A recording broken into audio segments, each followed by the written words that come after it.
Unsa ang labing dakong sugo? Mingon si Jesus, quoting from the book of Deuteronomy o gikan sa basahon sa Levitico, mingon siya, the first is to love God. Kini nga paghigugma sa Ginoo sa tibuok nimong kasing-kasing, ang paghigugma nimo sa Ginoo sa tibuok mong kalag, sa tibuok mong huna-huna. Ikaduha, mao ang paghigugma sa atong isig katawo, sama sa ato nga kaugalingon. O kini aron nga mahimo pagpuyo niining maong mga balaod sa Ginoo, ila kining break down into smaller laws. Mao nga sa mga Hudiyo adunay kapin sa 600 ka mga balaod nga ilang dumdumon in everyday life. Sa ato nakahinumdum kita sa 10 Commandments. The first 3 for God. The next part is sa ato nga mga tao. Ang first part of the first 10 Commandments, relationship ni mo sa Ginoo. How to love God? You must commit yourself only to God. No other God. No other power. No other except God alone. So ang gugma di ay sa Ginoo is a commitment to love God and no other. Mabito mingon siya, abughuan ako nga pagka-Dios, dili ko buot nga adunay lain. Ako lamang ang Dios og walay lain, mingon siya. Og kay ako man ang inyong Dios, you should love me. You should love me with all your heart, with all your mind, with all your life, with all your strength. So, ang giingon nga pagigugma sa Ginoo, labaw sa tanan, siya lamang. Busa, di pwede nga naakay taring-taring, naakay agimat, di pwede nga naakay mga anting-anting, di pwede nga naakay habak, dili pwede nga naakay mga kanang gitaw mga fortune nga mga joke ipagbutang sa imong kamot, ipangkuan.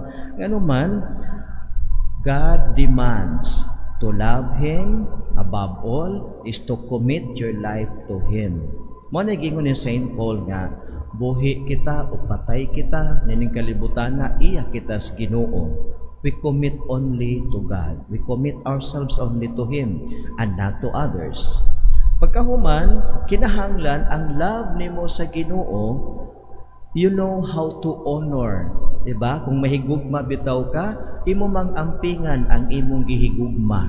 Kung kining butanga, mahal nimo ni, precious para sa imo man na siyang panalipdan, imo nang ampingan nga dili mabuak, imo nang limpyuhan para nindot-tan-aw. Now, to love God means to have reverence at all times of the name of God. Mo nang miingon siya, "Oops, don't use my name in vain." Then, pagkatapos, kung ikaw mahal nimo ang Dios, you give time for God. You give time for God. Mura po sa kanang inaakay gimahal. Ang imong love, kung love nimo ni sa nga person, you spend also time, not just simply time, but quality time with that person. Mo na nga miingon si Dios, miingon si Lord sa iyang commandment nga, remember to keep holy the Sabbath day. But niya ipasabot nga, remember to give me time, to give time to be with me, to give time to pray, to give time to worship. So, love God above all, unsay hulagway niini, way laing Dios sa atong kinabuhi. No other person, no other relationships, no other power that overpower the Lord. Kaduha, kinahanglan ampingan ang iyang ngalan, nga balaan, o hatagan o panahon ang atong Dios. Ang ikaduha nga bahin sa 10 Commandments, which is the expressions of the second greatest commandment, ang paghigugma sa itong isig katawo. Unsaon nimo paghigugma ang imong isig katawo? Miingon si Lord, honor your father and your mother.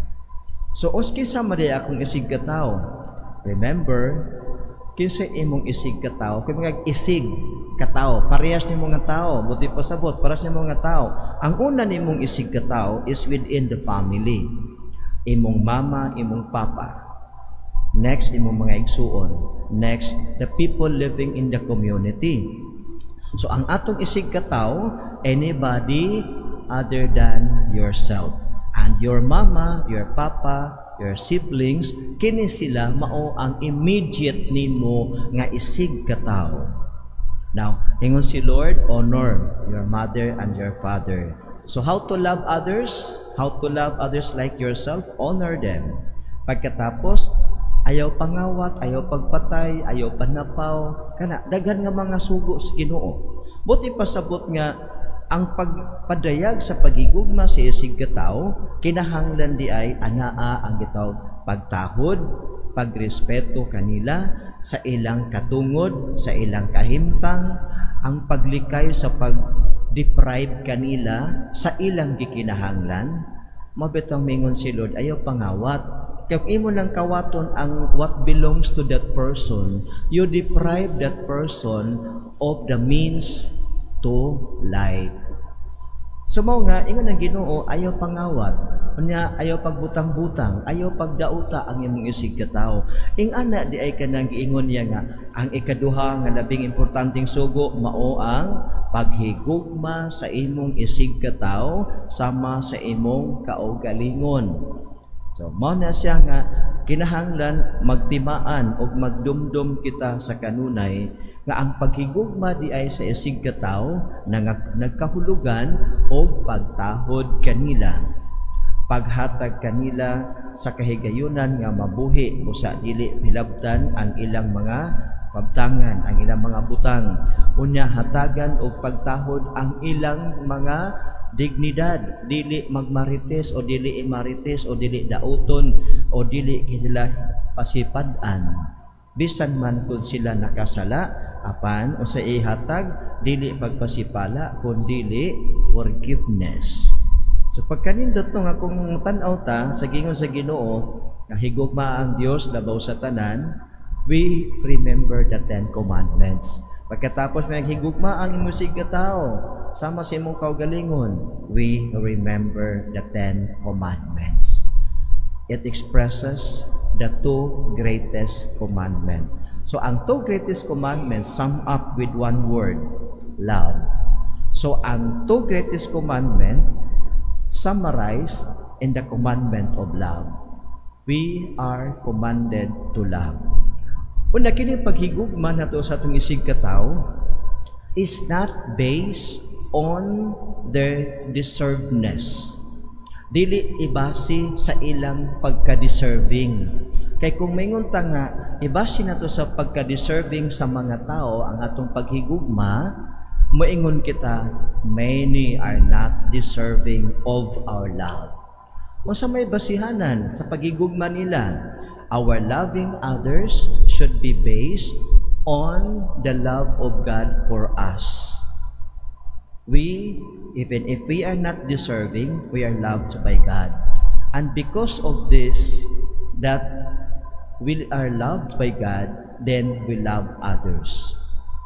Unya, ang sugos Ginoo, paghigugma ay kamo, ingon nga ako na higugma ninyo. So, the second basis of loving others is ourselves. We deserve to love. Dili kay others are not deserving to be loved. Others are deserving to be loved. But the basis is the love of God for us. And ikaduha, ikaw, you deserve to love. You do not deserve to hate. You do not deserve to destroy people, but you deserve to love. And love, o sa ingon ni St. Paul, sa iyang sulat sa Taga-Roma, chapter 13, mayingon si St. Paul, love is not happy in evil things. So, ang gugma, dili malipay sa dautan nga buhat, kundili diha sa pagbuhat og maayo alang sa uban. O kinsa maning uban? Ingon si Jesus, love even your enemies. How to love our enemies? Pray for them. So, mao na nga tan-aw na to nga the greatest commandment is also asking us to love God and to love others. Remember, to love is not just depending on occasions, but it is a commitment to love God and to love others.